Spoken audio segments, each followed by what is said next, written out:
Hey guys, this is Market Update. This Clarity Act thing is a bit of a mess at this point, right? And you can tell that the market makers are calling the price up and down dependent on what they think may happen. I'll get onto this all in a second, but I don't think we can climb out of this bear market and start a new bull market until the certainty of Clarity Act. So either it does or it doesn't go through. Either way, the certainty of it can just put that behind us and we can start to price some other event. But at the moment, you've got a short-term uncertain event. The market's always soft into that, and it just is what it is. I'll talk about that in a second. But in terms of pricing of Bitcoin, I think it's pretty easy to see where the market is. And I think you sell 100 and you buy 50. You can see that here. So in the previous bull market, you had these big awakening events, which is long-term holders just getting out, right? So you had a lot of dip buyers here starting to get out. You can see the age bands here. You just had a huge amount of selling. So that was a really good bull market, and you had just people saying, yeah, I'll sell out. Now, these guys were a bit early, right? I mean, selling at 40K. So they might have bought the dip, bought the bottom here and sold for a small profit. Don't really understand that sort of thing. Why do you not want a bigger profit? You just wait longer, but yeah, it's fine. I get it. And you have some distributions here on these kind of swings. So sellers were at 100, right? They were saying, I'm going to trade the ETFs. These were ETF traders who bought the dip and then sold the ETF news. And this was a huge upswing in price. So obviously a lot of people were incentivized to sell. And here, I guess these were 4-year cycle sellers, right? Because this was a 4-year cycle. So you've got different cohorts of sellers just coming in at each time. If you see here though, these are CoinDays destroyed. These sellers came in, sure, but they've completely disappeared. And this is a Bitcoin cycle. It's literally the cycle played out. Prices go up, which incentivizes selling, which you had here. Now for every sell, there's a buy. So you have a bull market where people buy, and then here it's all gone. 50, 100 is the level, right? 50 is 50 and 100. 100, you've got sellers, and around there, 50, the sellers have gone. And what you have is buyers. Obviously everyone's trading here, but volume's down. You can see loads of crypto exchanges going bust and shutting their doors, right? So volumes are down. That's a bear market. Volume down, price soft. That is a bear market. And we're in it. And the price level you can pretty much see is 50 to 100. So is 63 a good price? It's around there, right? Like you're buying it or not. I don't get it. Like if you're sensitive about 60 or 50, I get it if you're short-term trading. But if you're looking at a 10-year difference, 50 or 63, this is the zone where you buy because it's a bear market. You can very clearly see it from all of this data, right? We're in a bear market. We're in the region of it. I think it's a decent price.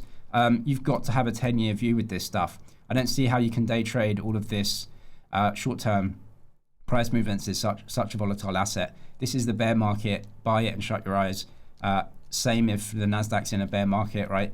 You can't day trade AI trades and semiconductor news flows. It's impossible, right? You have to just buy this stuff, 10-year view. We're in the zone. I think it's okay. If you do trade Bitcoin, crypto, TradFi assets as well, commodities, everything, you can trade on Bybit. Click the link in the description and you'll get up to a $30,000 deposit bonus when you're a new user when you click that link. I think the most unbelievable thing is that Bitcoin is like a metronome and it's just carrying on its 4-year cycle no matter what, same as every other time, right? We had these bull markets here where we topped out around these levels, same as here. We had these bear markets, same as here. And now are we in the sideways chop phase, the real bottoming phase, where everyone gets bored to death? Well, that could happen for another 100 days. So another 3 months, 4 months, that's fine. Summer's not going to really do much, right? If clarity gets pushed out to the autumn, is that a catalyst? And if it does go through, would that see us into the new bull market as the price recovers? It's kind of unbelievable. The bear market roundup here, a lot of layoffs, headcount reductions, winding down of operations. These are lagging indicators. These happen usually towards the end of a bear market. There are lots of on-chain and real-world examples of this bear market being very mature. And this is usually, towards the end, right? You don't get this at the start of bear markets, right? This is usually towards the end. This is a lagging indicator. So it's kind of wild to think that it's just going to play out potentially the exact same as every other cycle, like a metronome. I can wait a few more months, to be honest, and I'm totally happy with it. I've got no intention of selling in the next few years anyway. So another few months of soft prices. Soft, we're at 60K. This is not exactly soft, is it? We're at 60K. I'm happy for it to be soft or lower than this for the next few months. That's fine by me. Look, clarity is a mess, but basically the whole financial industry, except for the banks, is now behind clarity, putting their weight behind it. I don't see how you get massive industry-wide support for a bill and then it doesn't go through. But this is about power and control, as everything is. So Franklin Templeton supports Clarity. Importantly, BlackRock now support it, and they've come out. So you can see here, BlackRock Senior Managing Director. It's an important step towards establishing a framework. So they support it. Schwab, Fidelity, Goldman Sachs, and BlackRock are behind this thing. How on earth does this thing not go through, right? Well, unfortunately, some of the banks probably don't like this, and it's a fight, isn't it, between right and left? So we're at the center of it. Unfortunately, you've got a few other bills that are probably way more important, right? The SAVE Act and the sanctions bill here. Hard choices on priorities have to be set for the larger agenda. You've got some acts that are much bigger than Clarity, to be fair. Clarity is big for us, but these two are probably bigger, than Clarity itself. So in terms of the timing, right, even if Clarity were brought up today, the procedural steps make it very, very hard for it to actually go through. So I know many people are disappointed it won't clear by early August. That does not mean that Clarity is done for the year. Senate staff continue building towards consensus. We can still set up quicker movement in September. So September there. Just going back to the 4-year cycle, which would be around here. And if it does go through in September, that's a catalyst to start moving higher in price. It's pretty insane how this is all working out, to be honest. I can't wait for all this to be done, and I don't think crypto can move on from this until it's over one way or another. Unfortunately, look, the act is fine, right? From what I've read, it's totally fine.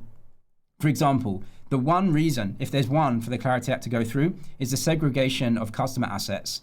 So right now in the States, usually with a broker, if you trade stocks or anything like that, the way it works is that you use a brokerage, you have assets on there. And legally, your assets in the brokerage account should be legally separate from the balance sheet of the broker.